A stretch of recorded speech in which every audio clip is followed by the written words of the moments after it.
மகரம். புதன், ராகு, சுக்கிரன் நன்மைகளை வழங்குவர். காலத்தீஸ்வரரை வழிபட முன்னேற்றம் உண்டாகும். உத்திராடம் 2, 3, 4 ஜென்மராசிக்குள் சஞ்சரிக்கும் சூரியன் சப்தமஸ்தானத்தையும் பார்ப்பதால் நண்பர்களையும் வாழ்க்கைத் துணையையும் அனுசரித்துச் செல்வது நல்லது.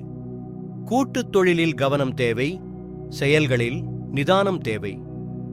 திருவோணம். ராகுவும் புதனும் உங்கள் நிலையை உயர்த்துவர். மேற்கொள்ளும் முயற்சி வெற்றியாகும். ஒரு சிலருக்கு புதிய சொத்து சேரும். எதிர்பார்த்த ஒப்பந்தம் கைக்கு வரும். புதிய தொழில் தொடங்கும் முயற்சி வெற்றியாகும். வெளிநாட்டு தொடர்புகளால் கனவு நனவாகும்.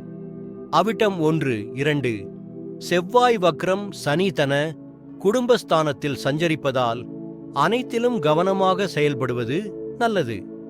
புதன், சுக்கிரன், ராகு என்று போட்டி போட்டு உங்களுக்கு நன்மைகளை வழங்குவர். லாபம் அதிகரிக்கும். குடும்பத்தில் நிம்மதி நிலவும்.